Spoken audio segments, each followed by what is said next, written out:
ability to forgive, to give up, not to give up or surrender or in that way. I'm talking about to give up your right to make yourself wrong, to make others wrong, to dominate and avoid domination, to criticize, complain, feel guilty about, or make others feel guilty about whatever's happened in the past. If you can forgive, the word for means in advance, like before. Forgive means to give up in advance. All of those things that you've been making people wrong about, all of those things that you've been making yourself wrong, which is another way of saying feeling guilty, right? When you feel guilty, you make yourself wrong. You look at yourself and you go, there's something wrong with you. Guilt is pretty useless unless you can feel it for a couple of seconds and experience it as a signal from your subconscious mind that something's off here and that you need to correct your path. Indulging in guilt, staying in guilt, believing that you are guilty and relating to yourself like you are guilty or others is about the most useless waste of life that I can imagine. You know, the feeling of guilt is a signal from your subconscious mind that you have stepped over your own values. You did something that you think is wrong. Whether it's right or wrong or good or bad is a whole nother debate. It's a whole nother conversation. You feel ashamed of yourself for having done this thing that you believe is wrong. Hear me out. How long do you want to feel that way before you do something about it? Staying that way for more than 5 minutes is ridiculous. It's just a signal saying, hey, it's like a car alarm on your car. Hey, somebody tried to break into your car, so it makes a loud, uncomfortable sound, partially to scare them away, but also to call your attention to this. So you have an alarm that goes off. I feel guilty. It's time to stop and go,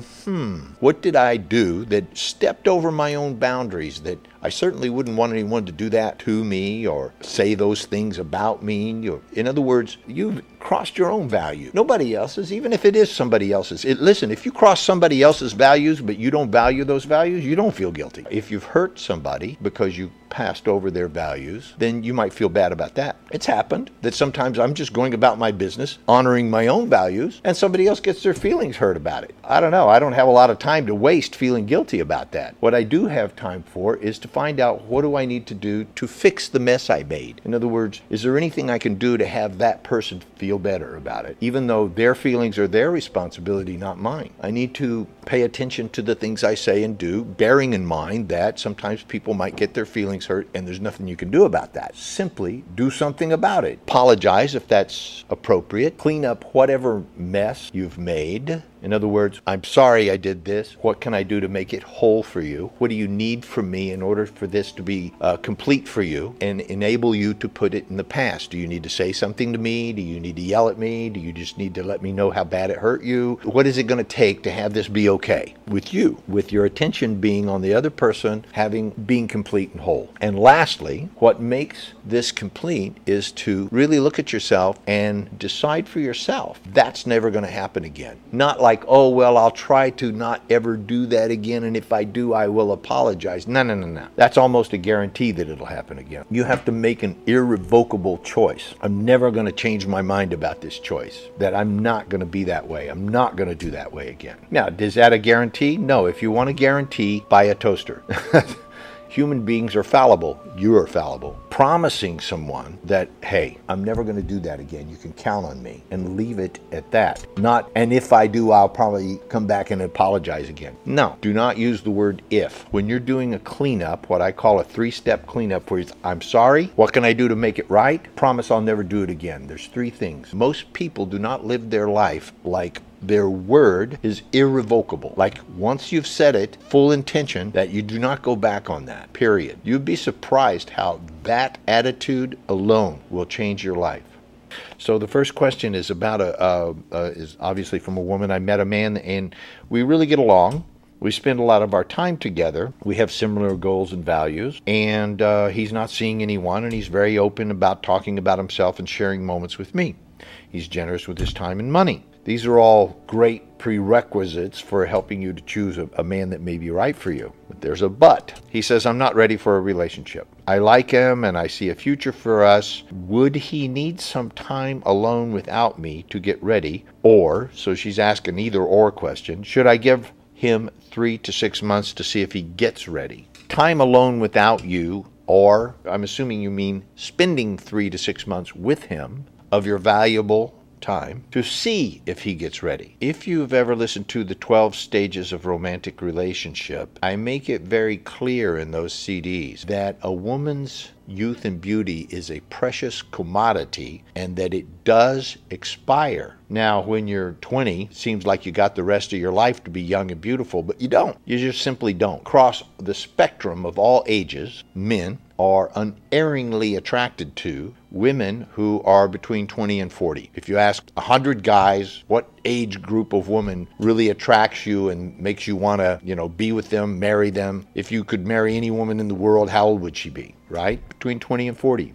is almost always the answer. There may be men who have been married a couple of times and who may be in their 50s or 60s, and if you ask them that question, they may say, you know what, I'd like to marry a woman that's closer to my age. In which case, you, the question asker here, the person asking this question, would not be qualified anyhow because he's not looking for you. To be very specific, your investment of your time and energy is an investment like a trust account. You have been given a gift that the Greeks called pogratude, from the word pogoros, which means grace and beauty. And this pogratude opens doors for you, gives you access to, grants you certain privileges that people who are less graceful and less beautiful have to work for. Less young, less graceful, less beautiful have to work harder at it and may not be able to attract the same guy. That pogratude ages and expires. So how much of your precious savings account, your trust account, your pogratude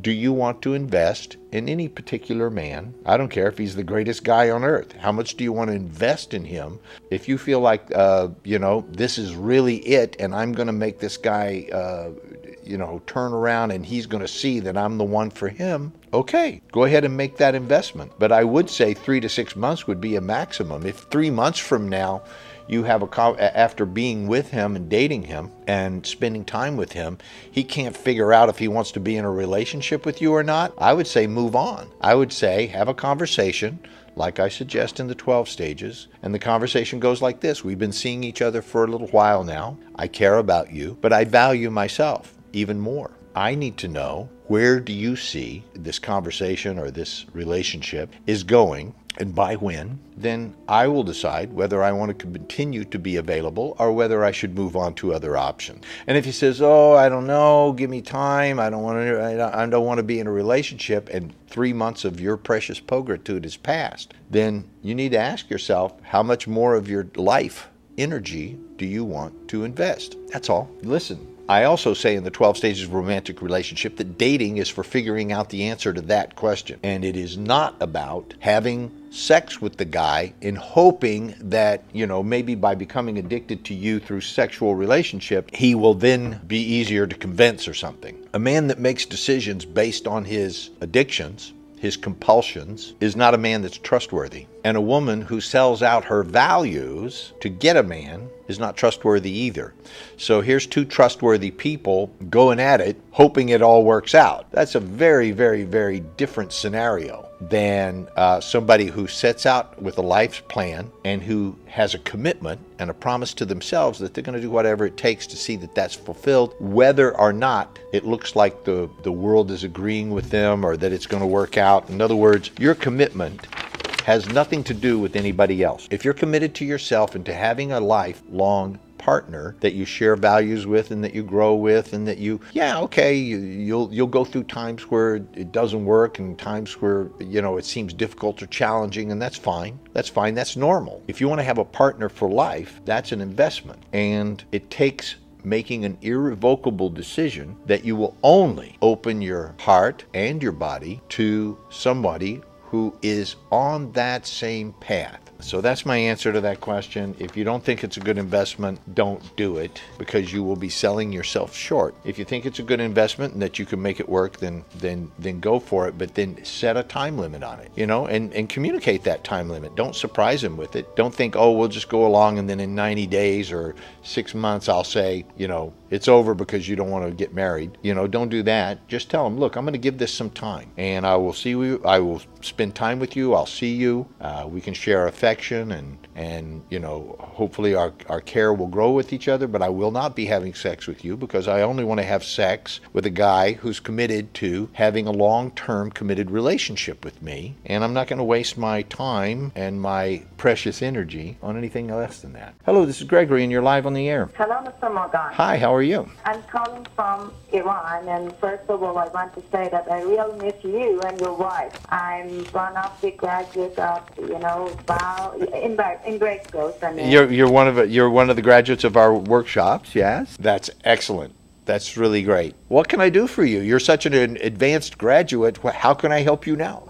I have some problem to manage my relationship. Okay. I really love my relationship with my husband, but sometimes we have some problem about irresponsibility of him. I mean, sometimes he is irresponsible about some issues between us, and he cannot accept any responsibility about what he did. And, you know, the problem is sometimes even he knows his responsibility, but he wants to be the winner. How can I tackle this problem?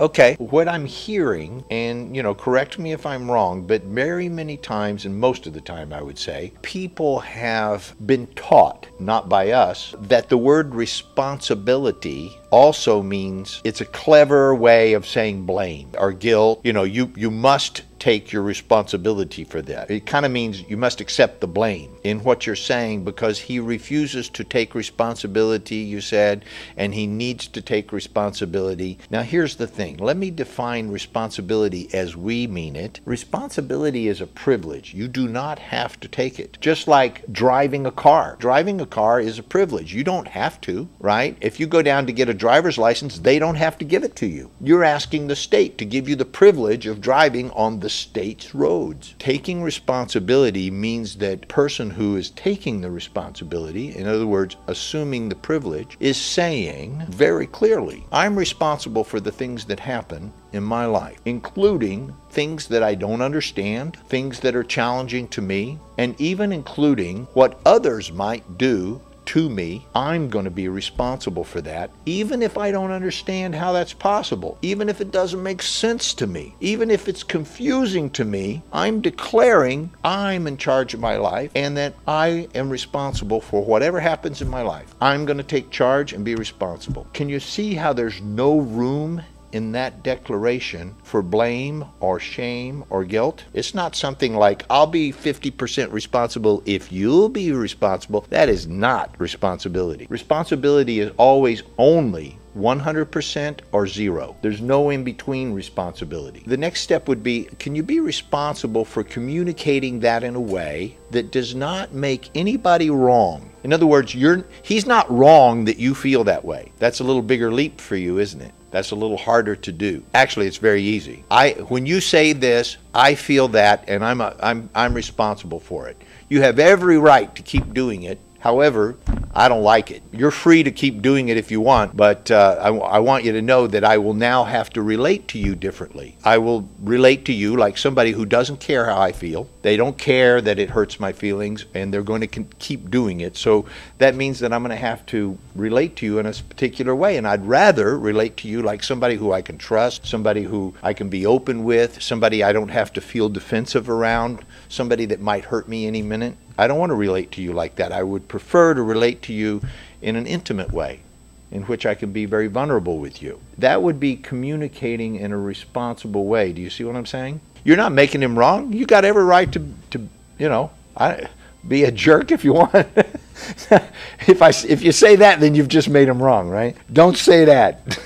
Yeah, you're right. Yeah, right? The problem is that everybody has a right to live their life the way they want to, and you have a right to relate to them any way you want to. Yeah, exactly. Yeah, you do this thing and I hate it. I don't like it and I don't want you to do it anymore. And I'm being as plain about that as I can. Now, you have every right to continue that behavior. However, it will have consequences. And the consequences are going to be that I will go sleep in the other room. I won't feel, you know, when you talk to me, I may not respond. I'm going to take care of myself because as a woman, remember what we taught you? It's important to love yourself more than you love any man. You are the giver of life. You are the mother of future children. You are not disposable. Yeah. So you must love yourself more than any man so that he can love you that much. If you love him more than you love yourself, his love for you will always be limited to the amount of love you have for yourself. A woman who does not love themselves will make a fool of a man who loves her more than she loves herself. I couldn't say that more clearly. Yeah, thank you. Okay, so I hope that that works for you. We got a little bit off track about your husband being responsible. If he called me, I would have the same conversation with him. Be responsible for your life. Don't do things that hurt people. Responsibility feels good. Responsibility picks you up. Responsibility feels powerful. Responsibility is you claiming that I'm in control of my life, whether you understand how that's possible or not. Thank you. You're right. Thank you. Thanks for calling. For your time. Yeah. See you in Dubai. Yeah, I want Okay. to be. All right.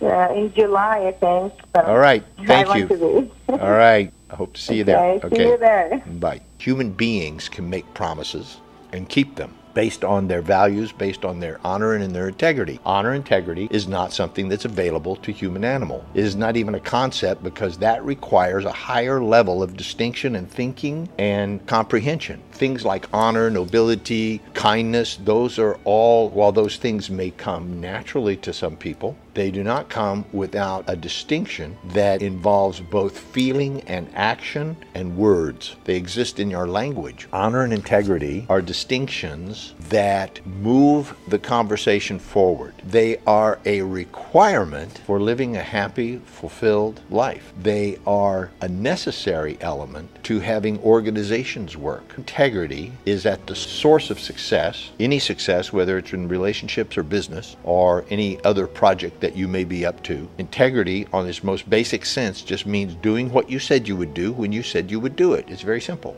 I said I would do this, I do it. And I do it when I said I do it. And then you can expand on that and say, to the level or quality that might be expected by others or by myself. I do it whether anybody knows it or recognizes it or not, whether anybody ever thanks me for it or whether anybody even believes that I ever did that. I do it because I said I would. That's what the very, very most basic level of integrity. And can you imagine what your business would be like, what your life would be like, what your friendships would be like if that was the basic condition by which you and they lived their life? That they just simply honored what they said they would do when they said they would do it, and when they didn't honor it, or when they saw that they made a promise or said that they would do something, and they saw that that was not going to be possible. If you see that something's not going to be possible that you've promised, that it's just not going to happen. As soon as you knew that, you went to the person that said, you know that promise I made? I want to do this by a certain time. I'm telling you now, I see that it doesn't look like it's going to happen. I'm not going to give up on it, but I'm going to do my best to make that happen. However, I prefer to make another promise.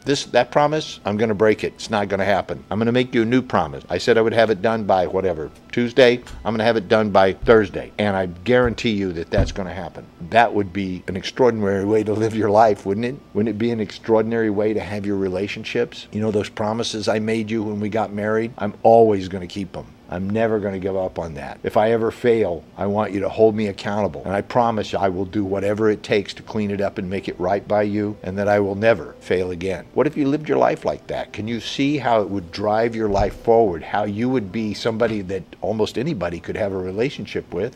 Dishonorable people who were intent on having no integrity might have a problem with you, but not for long, because they would disappear out of your life very quickly. People with no integrity that show up around somebody who's standing for integrity have a tendency to disappear. They have a tendency to see that their game they're playing is not going to work, so they try to go find some other sucker that they can pull that on. But if you're just having integrity and that you will not put up with anything other than integrity, and that you are living your life with the intention of having a fulfilling life of integrity, then it's just going to turn out that people with no integrity have a tendency to show up, but they also have a tendency to go away.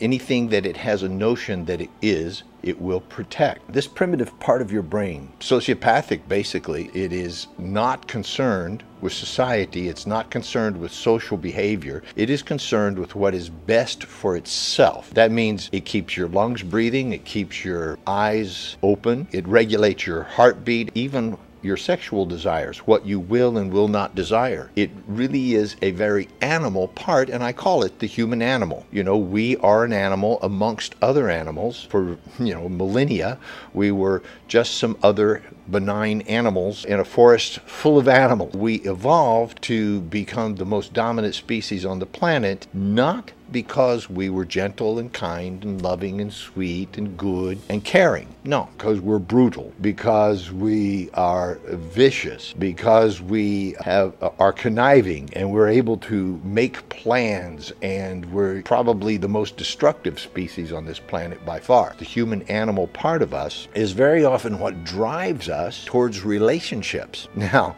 you can imagine that often doesn't turn out too well, because it is the human being part of us, the part of us that evolved later. It's almost like an accessory, if you will. It's almost like an added on luxury item that we're able to have compassion and love, caring and empathy, that we care about things like honor and nobility, that we care about things like dignity and generosity. These are human attributes. These are human concerns. Animals aren't concerned about those things. And if your life is threatened, you won't be concerned about those things very much either. If somebody threatens your children, you won't be concerned about what's polite. You won't be concerned about what's noble or right or good or being compassionate or empathetic. You will do what must be done to cause the survival of that being. You'll do whatever it takes to keep yourself alive. There's an interesting path that we walk at Embrace Growth. We teach people how to walk that path. There's an interesting path where you must, of course, recognize, own, maintain, and honor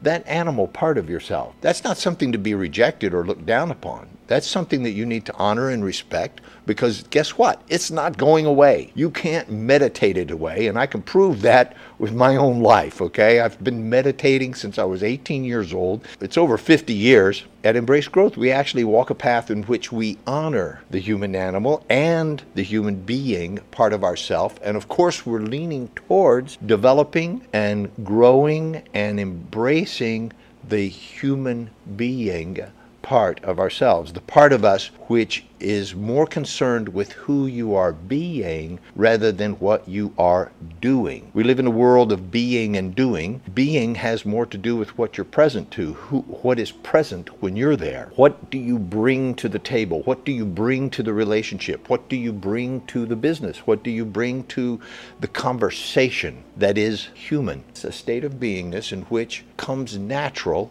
is to have dignity, to have honor, to have love, to have respect, to have joy. You see, there's no joy in the human animal part of ourselves. It does not experience joy. It may experience a certain type of glee or momentary satisfaction or gratification from having survived or dominated, overcome a threat, vanquished an opponent, but it is pitiful compared to true happiness. It's laughable compared to actual joy and satisfaction and fulfillment. The path to joy and satisfaction and fulfillment is to practice joy, practice satisfaction, practice fulfillment. Maybe you thought that there was some magic thing. Maybe you thought that there was some special trick that if I told you, or a secret, you would magically somehow have the key to happiness. In fact, I'm sure if you were to Google right now, key to happiness, there would be probably hundreds of books and lectures, CDs and courses on the keys to happiness, right? We may have even done a seminar called The Keys to Happiness, now that I think about it, but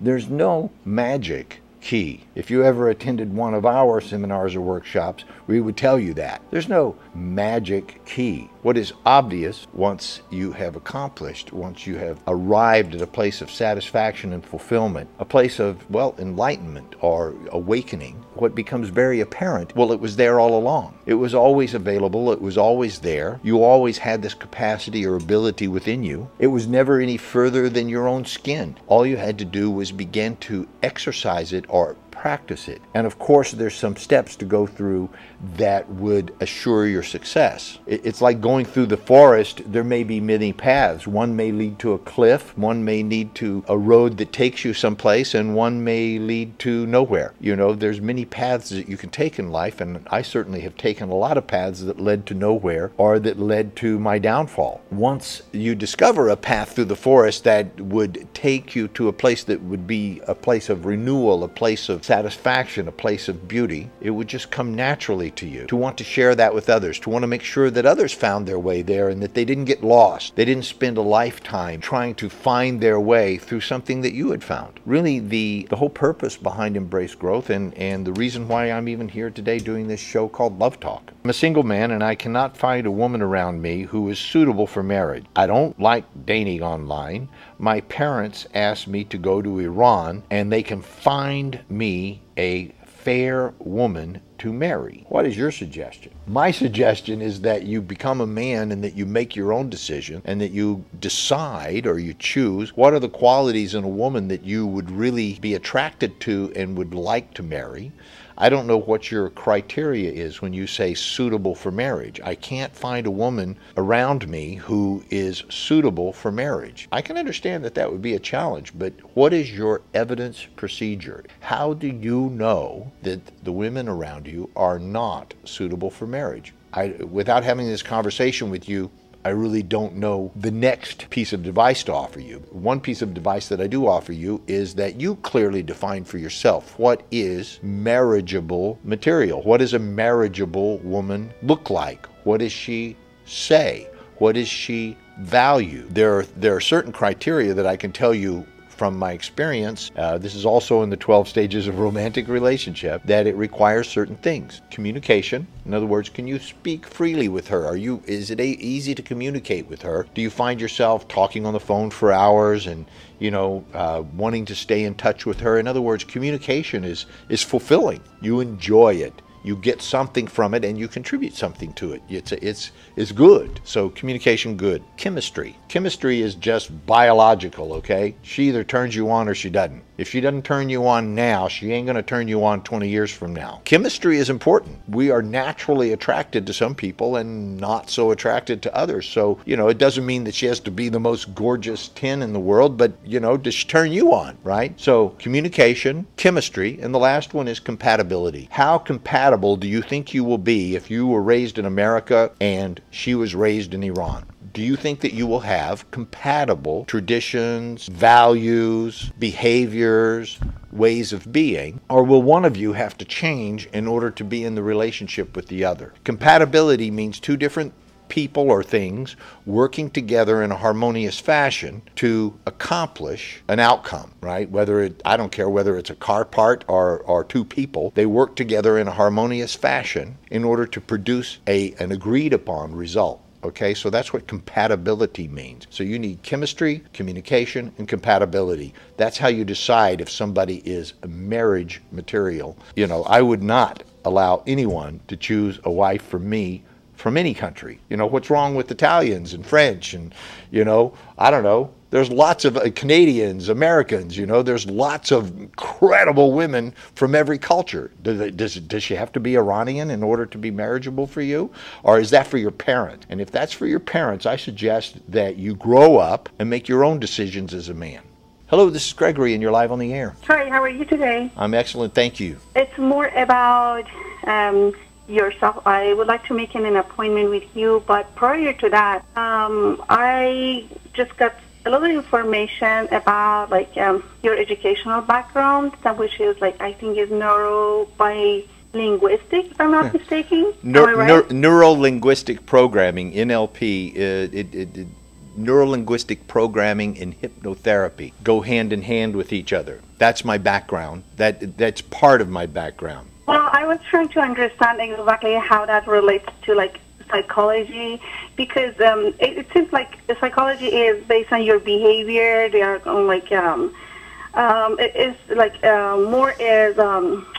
it's about like your behavior, based on the behavior, they're finding out about your personality, but it's a neuro-linguistic, it's backward, it's like more about how you're... I'll put it this way, and I'm sorry to interrupt you, but I really am out of time, but I'll put it this way very simply. Psychology is based on something that happened in the past. Psychology's basis is that something happened in your past and you're broken, damaged, hurt in some way, and you're responding to that in a way that is neurotic, meaning neuro again, right? That is not working, right? You're reacting to something that is hidden from your view, and so that by talking about this thing that happened in the past and bringing it up into the present state of mind, you're able to make better choices and decisions in your life, or at very best, or at least manage this neurotic response that you have to life. That's and I'm sure that a lot of people could explain it a little better, but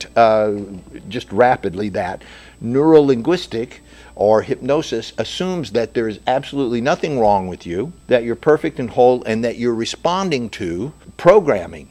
Just like if you got a virus in your computer, you don't throw the computer away, or you don't say my computer's broken. No, you get a computer programmer, somebody who's able to identify and erase that virus and replace it with positive programming, and then also put in a code that says if anything that looks like that virus comes along, reject it. More like diagnostic. Well, that would be like, it's like finding the thing that is the negative programming, and because it always has a trigger, there's always a trigger, and diffusing that trigger. If you have a light switch in your house and every time you turn on that light switch, it turns on a light, right? And then one day you push it and it doesn't turn the light anymore, it's because the trigger's been taken out.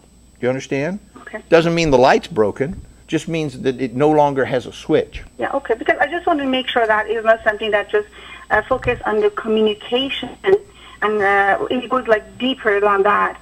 No, based on what you're telling me. It gets rid of stuff so that it can't come back. Thank you for calling. All right, thank you. All right, thank you.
Hello, this is Gregory, and you are live on the air. Hello, Mr. Morgan. How are you? I'm very well, thank you. Is it okay to be critical of parents? I feel very guilty. Mostly they've done their utmost to bring you up and raise you. But is it okay to be critical of parents? I mean, morally, is it okay? I understand that it's a general question, but I intuit that it's a question about your life, right? Yeah. It's about my life. Yeah, right. I mean, I have the best parents anybody could ask for. And sometimes you're critical of them. I am very critical sometimes, and I Right. feel very guilty right after because I don't have kids. And I had a very unsuccessful marriage. It's crucial, actually. I think pretty much everybody is critical, whether they are outspoken about it or, just silently critical of their parents. We as human beings are designed to survive. We are a stimulus response reactivation machine. It's basically mechanical, it's biochemical. There's your more mature conscious mind that develops later on, yet there is this childlike will to power, if you will. When you were hurt, when you were young, when you did not have that critical thinking that you now have, the only thing you had is, they're wrong, they're bad, they're hurting me. This is an attempt to avoid being dominated and to dominate them. You see, you dominate them when you make them wrong. My dad came to America in 1979, and then we were here in California for 1 year. He took us back to Iran, and we went through hell for years and years and years. Finally, I struggled to come back and to drag my parents back to America. I always blame him for taking us back to Iran. Okay. He just suffers, and my criticism just tortures him, and it doesn't really help. So what I'm saying is it morally right to criticize the poor parents who wish they could do different and they couldn't? Morals is a thick and slippery slope. What is right in one culture is totally wrong in another. You cannot begin to approach the question from a moralistic standpoint. Does it cause harm to others? You could say, well, okay, that's wrong. Do you intend to cause harm? Probably not. So are you doing something that is against your own intentions, your own values? Yeah. That doesn't make it morally wrong. You are violating your own principles, your own values, right, and your own sense of integrity. That's where the suffering comes in. Now, this suffering, because you have put it in a domain of moralistic, you now use the word guilt. Right. Guilt has to do with moralistic value. Now, if you took it out of the domain of morals and just said, does it work? Does it not work? Does it support my values and cause the conversation to move forward? Or is it detrimental, causing pain for them and for me, and so therefore is not only useless, but detrimental?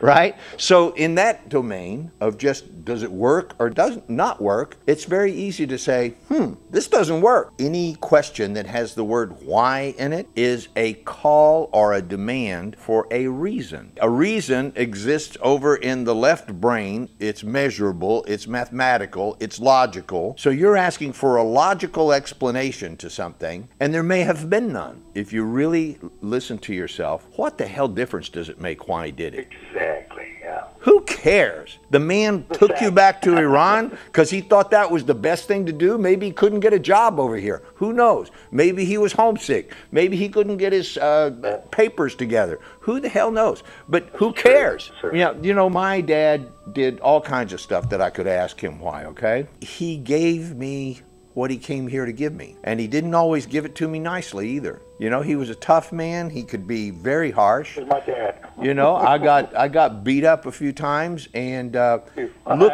by the time I was his age, and I looked back and I said, man, if I had a kid that age that talked to me like that and that did the things that I did and that was as arrogant, I'd probably smack him too. You know what I mean? I don't see how I could hold myself back. Today, they would call that child abuse or, whatever, right? Domestic violence. Back in the 50s and 60s, if you mouthed off to your dad, who had come back from World War II, you might get punched. Right? But world was much better than When I had this realization, I fell down on my knees and just started crying. And even though my dad was not there, I sent out a prayer to him and asked him to forgive me for all of the times that I'd criticized him or made him wrong or Thank you for that, told bad stories about him, or I just asked him to forgive me, and then I realized that what there really was to do was also to forgive myself. He was doing the best he could do, and I was doing the best I could do. I already know from your age, your father and you, at least while you were very young, lived through a war with Iraq. Yes, sir. Forgive your dad, forgive yourself for criticizing him. And you know, me very much. go ask him to forgive you for criticizing him, and tell him I know you did the best thing that you could do for me. Thank you. Yeah, you bet. Thank you for calling. Thanks for your trust. Good day. Thank you, sir. I'm taking a beautiful woman out on the first date. Is there specific questions to ask? How should I impress her? I'm 35 years old. The first thing you said is I'm taking a beautiful woman out. If she's a beautiful woman, then she probably already knows that and is probably used to people being quite enamored by her beauty. While that's great, that's not everything that there is about her. So while it's important to acknowledge that, you know, wow, you look great this evening, you really look stunning. Beyond that, I wouldn't make a big deal out of it because she's probably used to that. I think she would probably appreciate personal questions, not too personal, obviously, about her life, especially questions that are more oriented towards the future than the past. There are questions that you might avoid, and some of them you might avoid for your entire life. You might not want to ask a girl, how many guys have you been with? You might not want to ask a girl her age on a first date. A lot of things that would make her feel uncomfortable and a little bit intruded upon. I think what's more important is to ask her things like, what are you interested in? What are the things that really excite you, or what are you passionate about?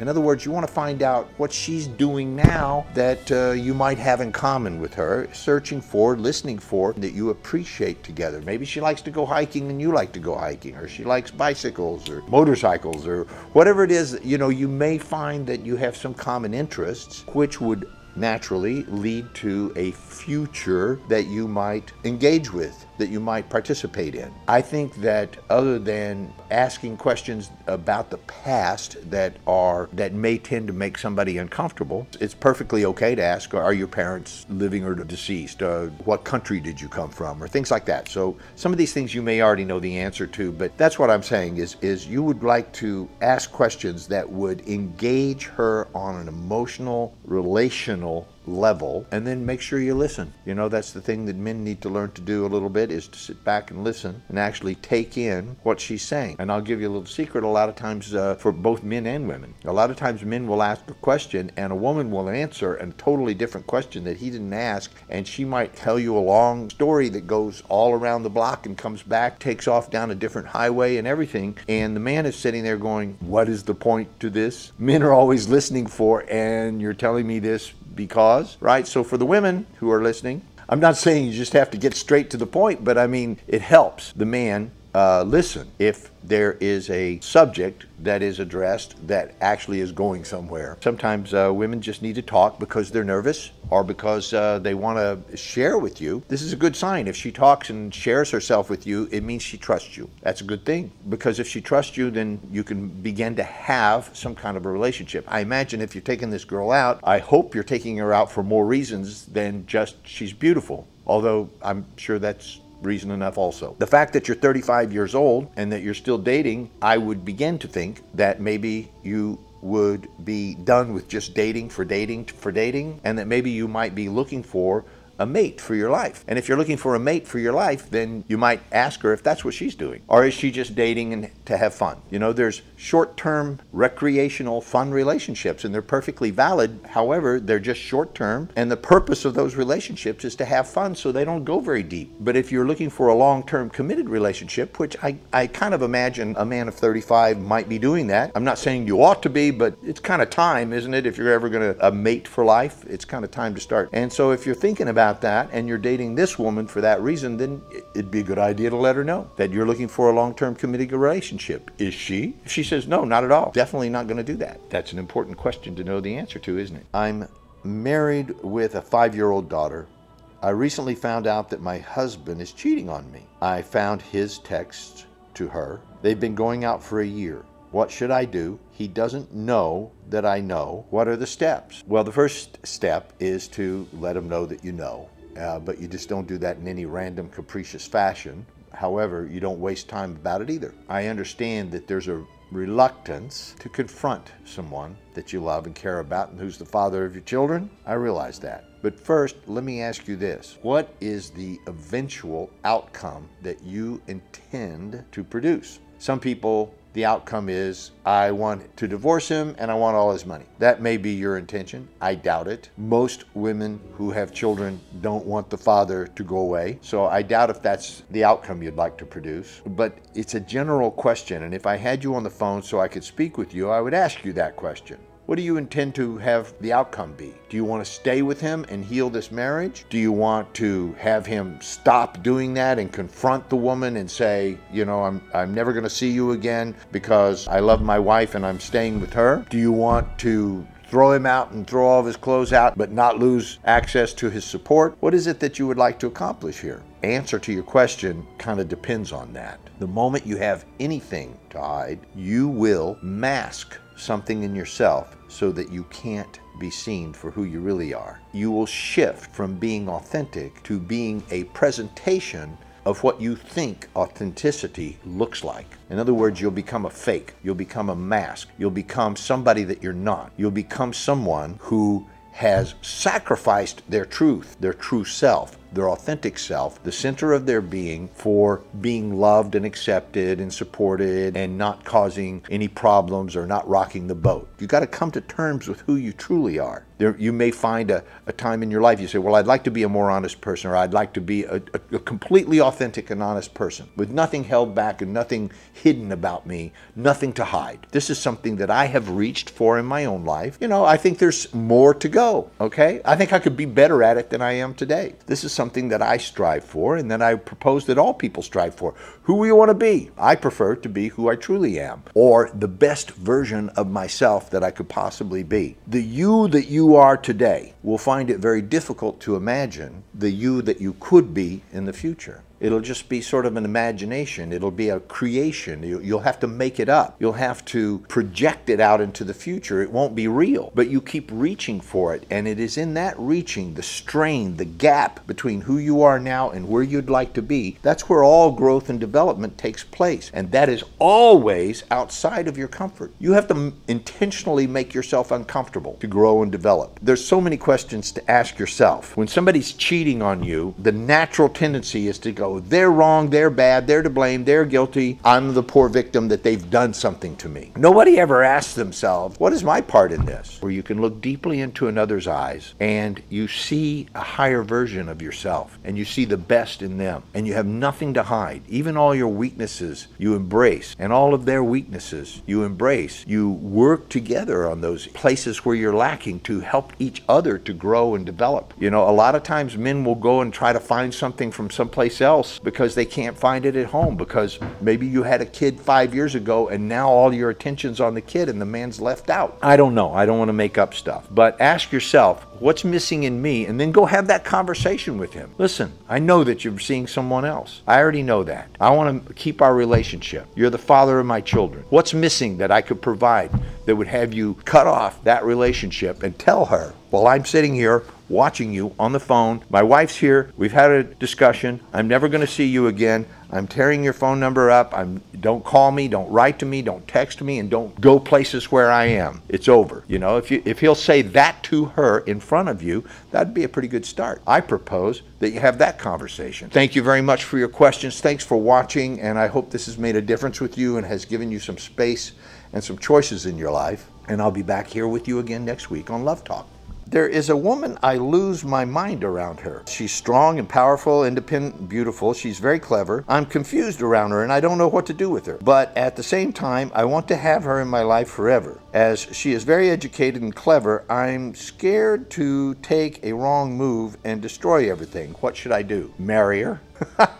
Quit messing around. The fact that she makes you lose your mind, get used to it. Get a hold of yourself, man up, ask her if she's looking for a long-term committed relationship. If she is, let her know that, look, I'd like to spend my life with you. What's it gonna take? You know, now before you go down that track, you better check your bank account, okay? Because beautiful, educated, clever women are what we would call a high-value woman. High-value women are expensive. You know, I was joking with my friend. His girlfriend had asked him to buy her a television. And he was like, no one's ever asked me to buy a television before. I didn't know what to think about that. But she did. She asked me for a television. She said she needs a television. Would I buy her a television? And I was like, wow, okay, so next month it'll be a washing machine. And I was kind of joking with him about that. And he goes, well, look at what yours has asked you to buy. You know, when I was thinking about marrying my wife, who was an educated, clever, beautiful woman that made me lose my mind, I was speaking to one of my counselors, and I said, you know, I want to get her a ring, but, you know, one of her friends, I took one of her friends with me to buy an engagement ring. No matter how big a ring I got, she said, that's not going to be big enough. I was like, after 2 or 3 times, I'm like, are you out of your mind? I mean, how big a ring does this woman need, right? And I was complaining about that to my counselor, and my counselor said, you better hope she wants 5 rings like that. I'm like, what? She said, yeah, you better hope that she wants everything that you can give her. I was confused by this, but she said, because you will go get it, and you will do whatever it takes, and you will become a better man for doing that. You will have to become a better man than you are today in order to get the things that provide the things that a high value woman would require. I'm not saying go out and buy yourself an expensive woman and spend all your money doing it, even though that's what I did. I didn't buy her, but I showed her that I could provide for her whatever it is that she needed. To my friend who's asked this question, check your bank account, and if you got what it takes, go get it. Hello, this is Gregory. You're live on the air. I have been a victim of torture and persecution in Iran. Yeah, and, sorry to hear that. You know, when somebody goes through that, he or she is never the same person. That's right. I think me and a lot of people like me need help. Keeping quiet is very common for people like me. I understand. And the reason I call is I'm pretty sure your answer to this is going to help a lot of people. Going to psychology, I never understood the difference between going to a psychologist and going to a shrink, because I think a lot of people like me need help. Well, you're using a word shrink, which is a sort of jargon word that could mean psychologist, psychiatrist. It could mean a lot of anything that starts with psi, right? People call them a shrink. I am on top of things. I could do whatever I want when I want it. I could be successful. I have been very active in life, but there's something very, very deep bothering me. It's not going away. It's not like I want to share it with anybody. Of course not. I'm pretty sure I'm not a normal person. You're not. Anymore, right after the experience I had to go through. Do what people like me have to do, Mr. Morgan. Okay, I'm so glad you got to that question. Some of my certifications, one of them has to do with emotional freedom technique. You can look it up, EFT. Please do look it up. EFT, emotional freedom technique. You will find it on the internet. There's an abundance of information about it. And the other certification that I hold has to do with somatic release. Somatic meaning of the body. Trauma is not only psychological. In fact, it is not psychological. Trauma is stored in the body. You and I, all human beings, store images and words that have meaning, and we store them in the memory cells of our neurological system and in our body. Psychologists and other people will tell you there's a location in the brain where the memory exists, but we've long since proven that memory is a whole body experience. My martial arts training and my dance training prove that, because when I can't think of anything, my body remembers stuff. Piano players don't remember every little thing that their fingers do. The body remembers. They could chew gum and do something else, but their body's doing it, right? So the body has memory, and those negative memories, negative experiences get locked into the cells. What is managing that locked energy is the reptilian brain. It's the lower part of the brain, is that part of us that's still animal. The reptilian brain controls your breathing, your heartbeat, your appetite, your sleep patterns. It also controls your sexuality. You want it at bizarre times or whatever. It has an unusual thing about it. I have enormous erectile dysfunction problem. All the talk therapy in the world will not handle that, I'm telling you, because that part of the brain has no language. Do you understand? Yes, sir. There's no language. And what keeps it blocked is the fact that there is no time either.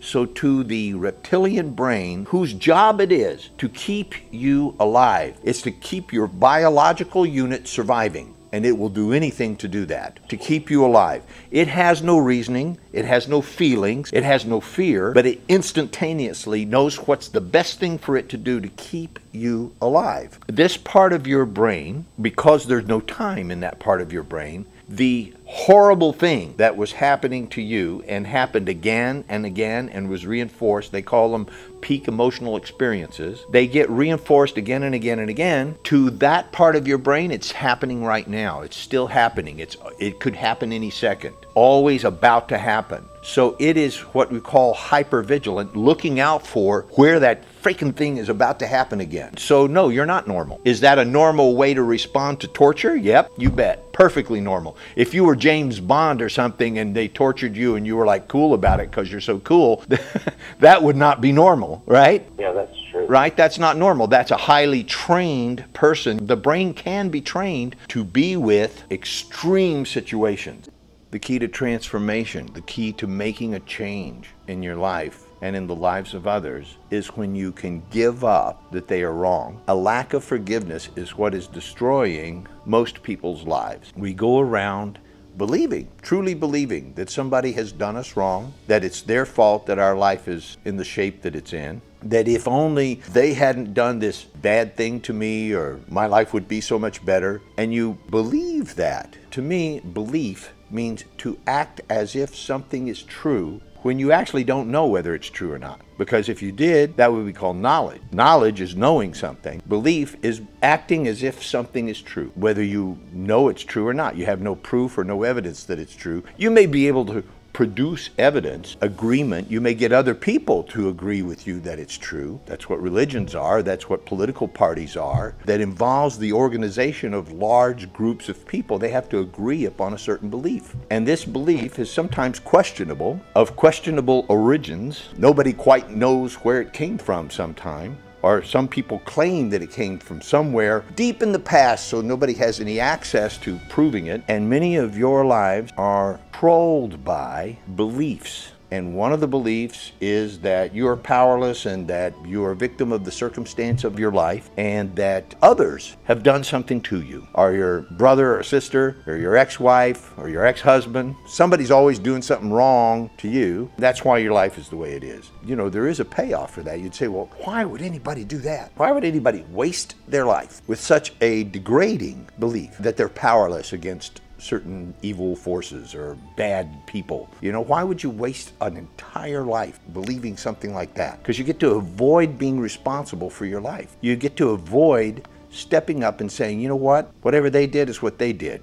I'm the one that's responsible, meaning able to respond. You have no control over what people are going to do. You don't have any control over that. You can't control what's going to come out of people's mouth or the actions they're going to take. Don't even waste your time trying to control other people. That's pretty useless too. The only thing that you do have something to control, you have a vote. You have an ability to respond in a way that would move, I call it moving the conversation forward. What if life is just a conversation? What if life is you and other people conversing, exchanging ideas and actions and beliefs, and that conversation can become stagnant the moment one of you gets hurt and starts to blame the other and make the other wrong and then avoid the domination of it? What if people just stood up and said, you know what, I'm responsible for how I feel about that. And the best I can do right now is I don't like it. You know, it didn't feel good. I don't like it. And I'll deal with my response to it and respond in a way that would be the most productive for all people concerned. What if everybody got their attention off of themselves and began to place that attention on what would be the best for my relationship, the best for my family, my community, my country? What's the best I could do right now that would take an action, not just sit around and believe or meditate, criticize those others who don't believe like you? That's the new thing now. If you watch, there's a rise of haters on the internet. These are people who troll the internet looking for someone to hate, usually anonymously or with fake identities. There's an entire culture that is rising up out of the basements of humanity to have their moment of fame or their moment of gratification by attempting to bring down a noble idea, a person who's, you know, doing the best they can with what they've got. So I would propose to you that you take on being responsible for your own life. Don't interact with haters. Just be responsible for your own life and realize that your parents, your friends, your culture, probably doing the best they can with what they've got. I propose that you do the best you can with what you've got.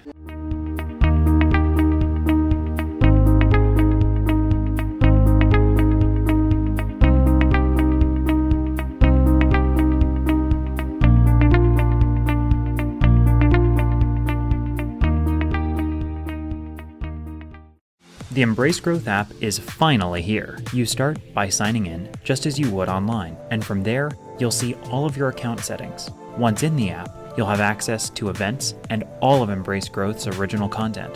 Registering for workshops and seminars is easier than ever, and tools for managing your profile and options are built right in. Schedule private sessions and connect with the global Embrace Growth community. Download it today on the App Store.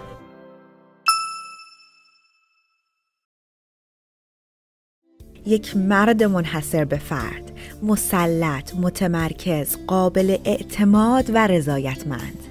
چنین مردی باشید. به ما در مسیر رسیدن به قلب مردانگی بپیوندید و خود برترتان را درون خود بیابید. کارگاه شرافت، عزت کلام و مهارت به رهبری دکتر آزیتا سایان. تورنتو 21 تا 23 سپتامبر. همبورگ 19 تا 21 اکتبر، لس آنجلس 2 تا 4 نوامبر. لطفاً جهت برخورداری از تخفیف ویژه برای کارگاه‌های خانم دکتر آزیتا سایان در ایروان ارمنستان با دفتر امبریس گروت تماس بگیرید. همین امروز ثبت نام کنید و شاهد تحول زندگیتان باشید.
برنامه دنیای عشق با دکتر آزیتا سایان، برنامه‌ای که تمامی سوالهای شما را جواب می‌دهد. ازدواج، عشق، سکس، همجنسگرایی، فرزندان، والدین، خیانت. از یوتیوب لایو استریم، فیسبوک و اینستاگرام لایو. سه شنبه ها و پنج شنبه ها 10 شب به وقت ایران و 10:30 صبح به وقت لس آنجلس. تلفن تماس با استودیو 818 532 6655.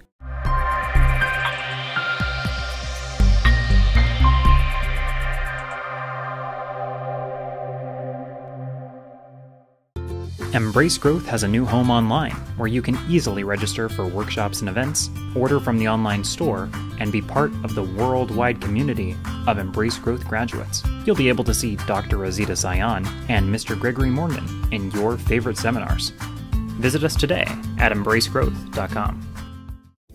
در کارگاه‌های آموزشی بانوان به رهبری دکتر آزیتا سایان با دستیابی به اهمیت و ارزش واقعی خود، قدرت زنانگی و آرامش خود را بازیابید. محیطی مناسب و هیجان انگیز برای رشد و شکوفایی عشق، ازدواج و خانواده خلق کنید. زنی شاد باشید، قلب مردان را بشناسید و آنها را درک کنید. کارگاه آموزشی بانوان ایروان 7 تا 9 فوریه مصادف با 18 تا 20 بهمن، همبورگ 26 تا 28 آپریل. لطفاً جهت برخورداری از تخفیف ویژه برای کارگاه‌های خانم دکتر آزیتا سایان در ایروان ارمنستان با دفتر امبریس گرو تماس بگیرید. 310 460 2600. A haven for the weary soul, a source of inspiration and community, redesigned to bring you meaningful experiences and unforgettable events. We are a worldwide community of vibrant individuals, displayed in the people who are a part of it, from many nations, backgrounds, and beliefs. Through powerful outreach programs, the struggles of everyday life are confronted and conquered, transforming those who participate into the best versions of themselves. One-on-one sessions are available to keep you headed in the right direction, coupled with the best resources to remind you how to live, whether at home or elsewhere. Programs designed for men, providing the building blocks of maturity, commitment, integrity, and leadership, paving the way for productive and fulfilling manhood. Beyond an understanding of masculine leadership is its application in daily life and development into something truly unique.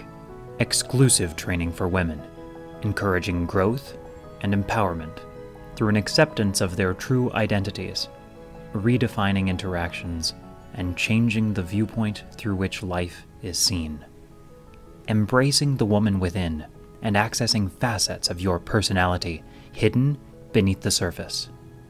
Showing our youth the value of integrity and reliability by creating an indwelling desire to succeed with honor, basing the future on a solid foundation of ideals that will guide them through life, leading by example, and showing others how to clearly convey their thoughts in a compelling way, creating a culture of mature leaders who can help others achieve self-confidence and their goals. Real people and real lives are changed for the better. With every event, more are touched and come to an understanding of their place in this world and their community. Embrace Growth is run by a passionate team and led by the diligence and inspiration of Dr. Azita Sayan and Mr. Gregory Morgan, who consistently teach life lessons based on what works, rather than the passing fads of the times.